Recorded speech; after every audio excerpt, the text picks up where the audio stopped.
నిన్నటి రోజు పునబాకు పంచాయతీలో సత్యనారాయణ రెడ్డి చేసినటువంటి అరాచకాలు ప్రెస్సోళ్ళు గ్రామస్తులు అందరి సమక్షంలో అందరూ చూశారు. అతనికి ఇదేం కొత్త కాదు, ఫస్ట్ నుంచి అది అలవాటుగా చేసుకొని అదే రాజకీయ ఎత్తుగడలాగా విడగొట్టి ఒకరికొకరు గొడవలు పెట్టి ప్రతి ఊర్లో వర్గాలు క్రియేట్ చేసి ఏదో లబ్ధి పొందామని అనుకుంటున్నారు. ప్రజలు ఎవరు అమాయకులు కాదు, ప్రతి గ్రామంలోనూ అందరూ కలిసి అన్నదమ్ముల్లాగా ఉండారు. వాళ్ళని వచ్చి మధ్యలో వచ్చి రెచ్చగొట్టి గొడవలు పెట్టి ఈ విధంగా చేయడం కరెక్ట్ అయిన పద్ధతి కాదు. ఏందో నిన్న మాట్లాడతా ఆడక రండి చూసుకుందాం, ఏడక రండి చూసుకుందాం, ఏం చేస్తావు నువ్వు? చెల్లకూరుకు వస్తావు, రోజు వస్తావు. ఏం చెల్లకూరు పాకిస్తాన్ లో ఉందా? నీ మాదికి దౌర్జన్యంగా చెల్లకూరుకు కానీ ఇంకొక ఊరికి కానీ వచ్చి మేము దౌర్జన్యంగా రావట్లేదు. ఏదో వస్తాము, ఎవరికి పనులు ఉంటాయి, అన్ని గ్రామాల్లో అందరికీ పనులు ఉంటాయి. ఏదో పోతారు, కలవాల్సిన వాళ్ళు కలుస్తారు, వస్తుంటారు. దౌర్జన్యంగా పోయి గొడవలు పెట్టేదానికి పోతే ఎవరు వచ్చినా తప్పే. నువ్వు వచ్చేది ఆంధ్ర రాష్ట్రం మొత్తంలో ఏడన్నా జరుగుతుందా? వైసీపీ వాళ్ళందరూ ఉండారు కదా, ఇదే విధంగా రెచ్చగొట్టుకొని స్టేట్ ప్రోగ్రామ్ అయితే చేసుకో.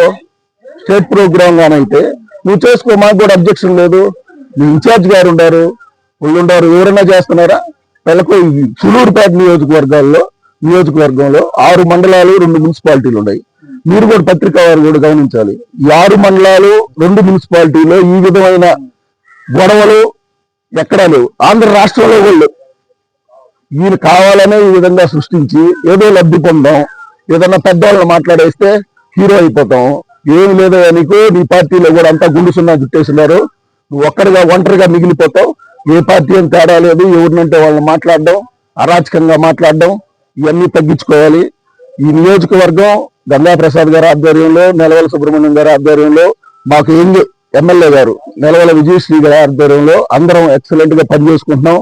తెల్లకూరు మండలంలో నిన్నేదో ఒక ఛాలెంజ్ చేశాడు. 10 ఎంపీటీసీలు జెడ్పీటీసీ అన్ని ఎట చూపిస్తాను లోకల్ ఎలక్షన్ లో చూపిస్తామని. ఏందా నువ్వు చూపించేది?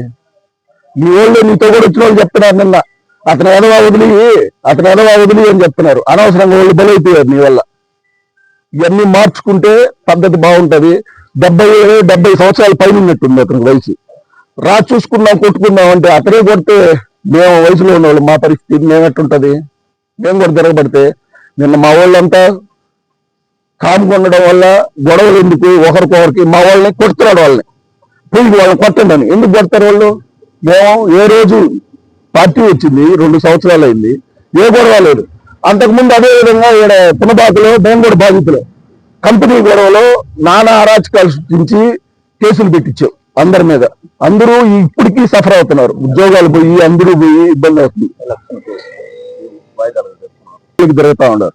ఈ విధంగా నువ్వు ప్రతిదీ ఈ విధంగా చేసుకుంటా పోతే పద్ధతి కాదు. ఇక్కడైనా మార్చుకో. నువ్వేందో ఆడకొస్తానని చూసుకున్నావు. రోజు వస్తాము, రోజు చేస్తాము. మేము గౌరవంగా వస్తాం, గౌరవంగా పోతాం కాబట్టి మాకు ఎటువంటి ఇబ్బంది లేదు. నీ మాదిగా అడ్డదుడ్డాలు తీరే వాళ్ళం కాదు. కూటమి ప్రభుత్వం స్ట్రాంగ్ గా ఉంది. రాబోయే కలలు అంటున్నావు. జగన్మోహన్ రెడ్డి వస్తే ఇసుక బేలేస్తాను, గ్రావులు బేలేస్తాను. అప్పుడు లాస్ట్ ఒక 6 నెలలు చూసావు. అది మిద్దెక్కేది చూసుకునేది, నవ్వుకునేది, ఇసుకంతా మందే రతోలేద్దామని. 6 నెలలు నీ అరాచకాలు అందరూ చూశారు. ఈ అరాచకాలు అందరికీ తెలుసు. ఆ రోజు కూడా లాస్ట్ 6 నెలలు ఇచ్చిన దానికే అప్పుడు ఎమ్మెల్యే మీకు 6 నెలలు ఏదో ఇచ్చేస్తే అంత అరాచకం ఇచ్చేసావు. సూలూరుపేటలో గొడవలు నీ బతుకే గొడవలు. నన్ను చూసుకుంటావు, ఏమని చూస్తావు అంటే ఇంక జరగదు. సత్యనారాయణ రెడ్డి జాగ్రత్తగా ఉండు, కబడ్దార్ చెప్తా ఉన్నాను.